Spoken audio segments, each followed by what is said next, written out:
సమస్య మాకు స్థలం ఆక్రమించుకున్నారు సార్, స్థలం ఆక్రమించుకున్నారు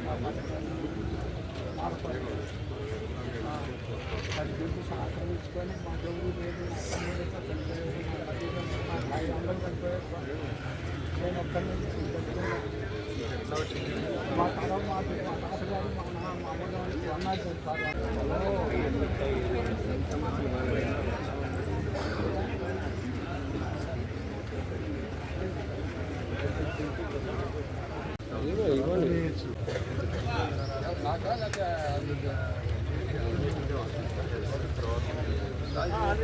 మీ అందరి సహకారంతో ఈ రాష్ట్రం ముందుకెళ్తుంది. మీకు ఇవాళ ఎవరెవరైతే అర్జీలు తీసుకొని వచ్చారో మరి ఆ అర్జీలన్నీ కూడా ఇవ్వాల్సిందిగా నేను కోరుతా ఉన్నాను. ఈ సందర్భంగా ఇవాళ మన ముప్పాళ్ళ గ్రామంలో నిర్వహించున్న సందర్భంగా ఇక్కడ చేసినటువంటి పెద్దలందరికీ కూడా నా హృదయపూర్వక నమస్కారం. సంతోషం. మరి రెవెన్యూ సదస్సులు ఏ ఉద్దేశంతో పెట్టారు, ఎందుకు పెట్టారు,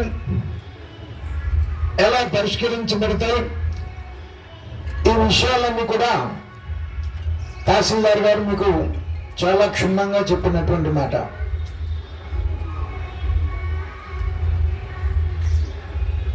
ప్రతి గ్రామంలో కూడా చాలా మందికి మరి ఆన్లైన్ చేసుకోకపోవటము, లేకపోతే గట్టుల దగ్గర కాదాను, అలా కాకుండా 2019 నుంచి 24 వరకు కూడా వైసీపీ ప్రభుత్వంలో వాళ్ళు ఇష్టం వచ్చినట్లు భూముల్ని ర్యాంక్ చేసుకోవటం, సర్వే నెంబర్లు మార్చడం,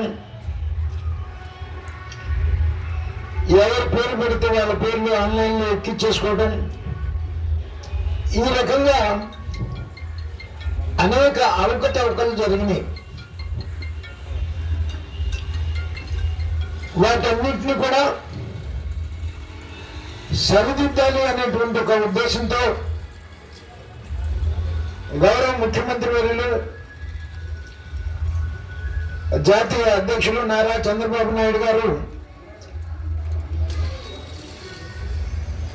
అధికారులందరినీ కూడా ప్రతి గ్రామం పంపించి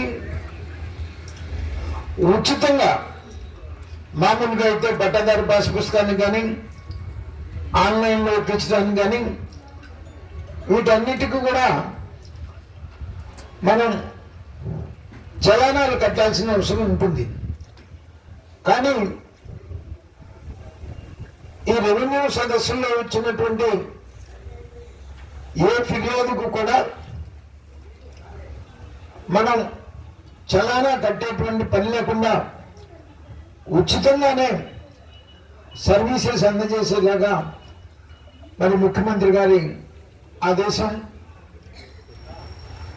మరి గడిచినటువంటి ప్రభుత్వాల వ్యవస్థలన్నీ కూడా సర్వనాశనం చేసినాడు, రాష్ట్రాన్ని సర్వనాశనం చేసినాడు. ఈ రాష్ట్రంలో దొంగలు పడినట్లు రైతుల భూములన్నింటినీ కూడా వైసీపీ నాయకులు ర్యాంక్ చేసుకున్నారు. అటువంటి సందర్భంలో ఆ సమస్యలన్నీ కూడా పరిష్కారం చేయాలి అనేటువంటిది అధికారులకు ముఖ్యమంత్రి గారు ఇచ్చినటువంటి ఆదేశం. మరి ఇది మంచి ప్రభుత్వం, ఎంతో అనుభవం కలిగినటువంటి నాయకుడు మన ముఖ్యమంత్రి గారు. 14 సంవత్సరాలు ముఖ్యమంత్రిగా చేసినటువంటి అనుభవం ఉంది. మరి ఇవాళ విజన్ 2047 డాక్యుమెంట్ ని మనం విజయవాడలో రిలీజ్ చేస్తా ఉన్నారు. ఒకప్పుడు విజన్ 2020 డాక్యుమెంట్ తో ముందుకొచ్చి ఇవాళ హైదరాబాద్ మహానగరం ప్రపంచంలోనే ఒక గొప్ప మహానగరంగా రూపుదిద్దుకోవడానికి రూపకల్పన చేసినటువంటి నాయకుడు మన నాయకుడు చంద్రబాబు నాయుడు గారు. మరి అటువంటిది ఇవాళ 2047కి మన రాజధాని అమరావతిని కానీ, పోలవరం నిర్మాణం కానీ, అలాగే ప్రతి నీటి చుక్క వ్యవసాయానికి ఉపయోగపడేలాగా మరి అనేక రకాలైనటువంటి లిఫ్ట్ ఇరిగేషన్ స్కీమ్స్ కానీ, నదుల అనుసంధానం కానీ, ఇవన్నీ కూడా మరి పూర్తి చేసి ఈ రాష్ట్రాన్ని ప్రగతి పదంలోకి ముందుకు తీసుకుని వెళ్ళడానికి ఒక గొప్ప విజన్తో ఈ రోజున మరి డాక్యుమెంట్ 2047 డాక్యుమెంట్ కూడా మరి రిలీజ్ చేస్తా ఉన్నారు. మరి ఈ సందర్భంగా మనం అందరం కూడా ముఖ్యమంత్రి